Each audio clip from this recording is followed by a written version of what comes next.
Today we're welcoming the first guest of the panel devoted to NATO lunch talks. Good afternoon, and thank you for accepting our invitation and being a part of the event. Micheal Ruhle is the head of the Hybrid Challenges and Energy Security section in NATO's Emerging Security Challenges Division. Previously, he was head and speechwriting in the NATO's Political Affairs Division and the senior political advisor in the NATO Secretary General's Policy Planning Unit. And the topic is NATO's nuclear deterrence, more important yet more contested. Micheal Ruhle, the floor is yours. Thank you. Thank you very much for having me. To those who are wondering why this guy there is looking over my shoulder, he's totally deaf, so don't worry about it.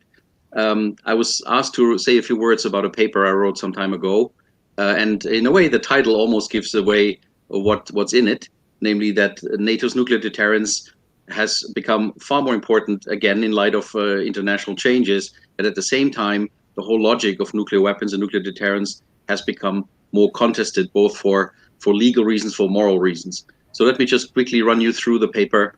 The first question, of course, that we always have to ask ourselves, and that an increasing number of people ask, is does nuclear deterrence actually deter? Because it's basically just an assumption, right? Here, I can only say it's impossible to say whether nuclear deterrence has ever deterred a conflict. You can only prove that it has failed. When a conflict breaks out, then you know something has failed. But I think common sense tells you that the fact that since 1945, no nuclear weapons were used anymore, and that major powers, nuclear powers, did not go to war with one another, this at least gives you a strong indication that the fear that nuclear weapons may lead you into a situation where the costs of aggression outweigh the benefits is fairly high. That the chance that that nuclear deterrence deters is fairly high. However, and this is the other next point, that doesn't mean that nuclear deterrence would work in each and every case. There are cases where non-nuclear countries attacked a nuclear power, and they thought they could get away with it, and they were right. Why? Well, because they assumed that the interest of the nuclear power in using nuclear weapons, in other words, going all the way, were not strong enough to warrant the use of nuclear weapons. Therefore, let's say a limited aggression could probably be something a non-nuclear power can get away with without being punished. So one has to be very careful. Yes, nuclear deterrence is likely to work, but only in extraordinary circumstances. In other words, only when existential interests of a nuclear power are at stake, and therefore that country is likely to use nuclear weapons.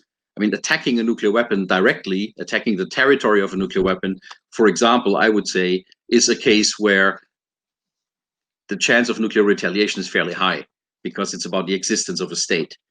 That brings me to the next question. Okay, so we accept that deterrence may work if a nuclear power is attacked. That's very unlikely that nuclear power will strike back. So you don't attack a nuclear power. That's the first point. But what about harassing or attacking the non-nuclear allies of that nuclear power? What about that? What about what we call in NATO jargon extended deterrence? In other words, the United States, for example, in NATO is extending its nuclear deterrence, or sometimes we refer to it as a nuclear umbrella, over its non-nuclear allies in Europe. And basically the United States is saying whoever attacks one of these allies has the protection of our nuclear power. Is that credible?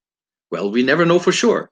But I think in the last 70 years of NATO, give you again a strong indication, and again I refer to common sense, that this logic of extended deterrence made sense. That no aggressor could assume I can safely attack, Italy, let's say, and I can get away with it because the US will not do much about it. No, I think the fact that the United States, through NATO, extends its nuclear deterrence, its nuclear umbrella over its member states, make every aggressor think twice whether he would really run the risk of trying out whether the United States really means it or not. So I think extended deterrence especially in the NATO framework, but also in the US extended deterrence to Japan or South Korea in Asia, is a major part of our of political order today and of international security policy today. And that brings me to the next point. Is there a way for non-nuclear allies, like Italy, like Germany, like most of the others, to play a role in the nuclear business without being a nuclear power themselves?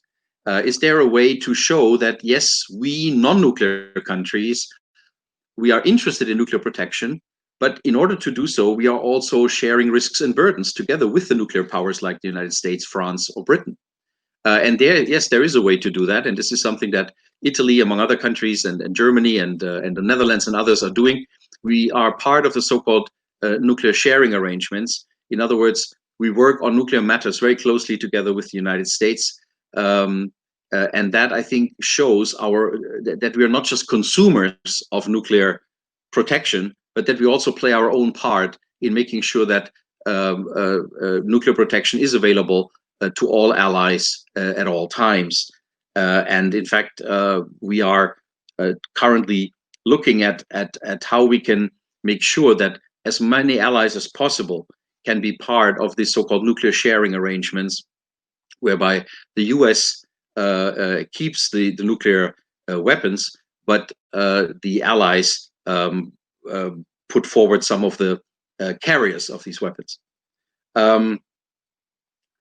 What about coming to this question of more contested?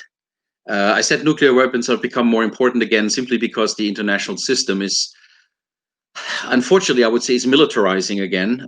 We've seen some really difficult, worrisome developments on the Russian side. Of course, most of all, the annexation of Crimea in 2014, which was accompanied by a lot of nuclear rhetoric. I should remind you of that. But also other places in the world where I think nuclear threats and nuclear rhetoric, threatening rhetoric, are applied more and more. But as I said, nuclear deterrence is also becoming more contested.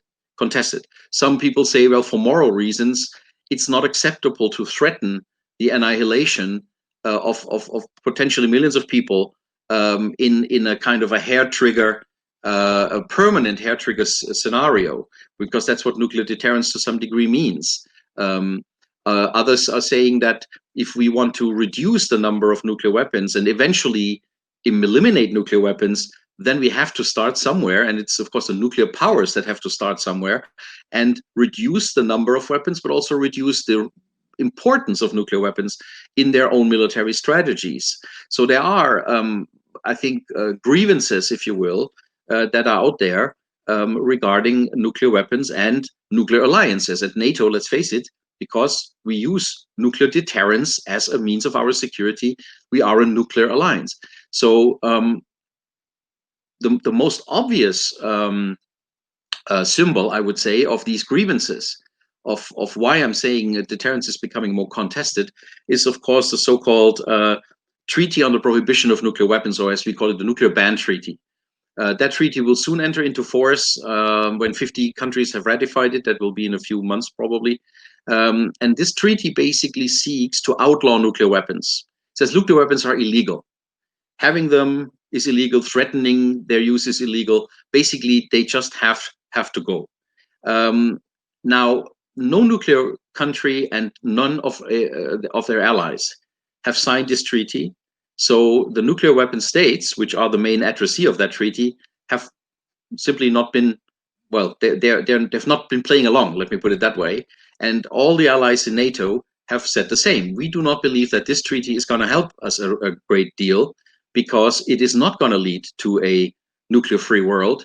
Instead, it is actually putting pressure mainly on the Western countries, where you have a free society, where you have NGOs, a very vibrant NGO community. In other countries, think of North Korea, not very likely that you see a mass demonstration against nuclear weapons. So basically, that treaty, we feel, is not really helping us a lot. Instead, we should stay within the parameters of the so-called non-proliferation, the Nuclear Non-Proliferation Treaty, which is now about 50 years old, and which is actually the framework in which you can do a lot in terms of reducing nuclear weapons, sharpening the instruments of verification for disarmament and the like. So there is a discrepancy clearly between some who would like to go the fast track to abolition, which is the ban treaty, or at least they hope so, and let's say the slower but probably more verifiable track towards a long-term perspective of abolition, which is the one, the road that we are choosing.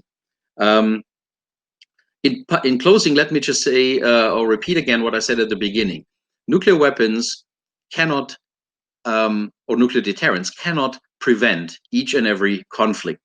But to say, for example, that nuclear weapons could not prevent the Russians from invading eastern Ukraine, that's a bit like saying aspirin is useless because it doesn't cure cancer, right? I mean, aspirin is something I use for when I have a headache. So nuclear weapons have a function, but in a very limited kind of sense, and we always need to be aware of that. And the other point, and this is the last point I'd like to make, I think all the attempts that we have seen, and the last in a long line of attempts is the ban treaty. All the attempts to start with eliminating nuclear weapons without looking at the political context will fail. It's like putting the cart before the horse. What we need to do, in my view, is to see nuclear deterrence, to view nuclear deterrence as a time-buying strategy. It's a strategy that hopefully will keep the peace for long enough until we have solved the political antagonisms that make nuclear weapons necessary in the first place. So nobody should say nuclear deterrence is something forever. We should all try to work towards transcending it, towards overcoming it. But this cannot be done with a simple prohibition.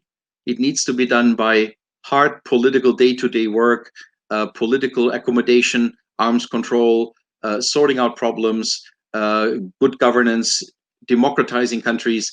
This is, in my view, the road to long-term abolition of nuclear weapons. Thank you very much. Thank you, Dr. Ruhle. There are some questions that the students have asked. I want to address to you.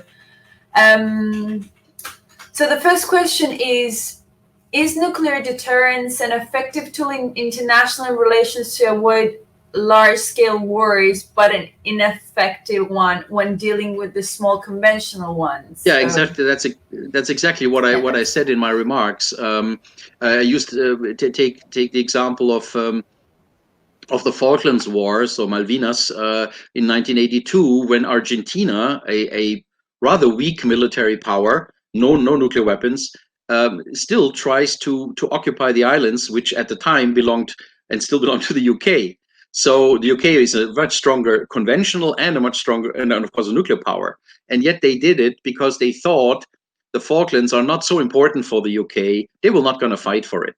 So you see here that the fact that the UK is a nuclear power did not deter a smaller conventional power from, let's say, occupying a piece of land that belonged to the UK. So you need to always put it in context. I think the question put it exactly right. If it's an existential problem, the use of nuclear weapons in an emergency looks credible, and therefore it deters. If it's a non-existential problem, bragging about the use of nuclear weapons will go nowhere, because everybody can see that you're not likely to use nuclear weapons to defend a non-existential interest. So that's a very good. The question is actually very, very pertinent. A lot of people believe mistakenly that all you need is nuclear weapons and then all your problems are solved. You will still have a lot of security problems, as the United States, France, Britain, and Russia, and many others can tell you.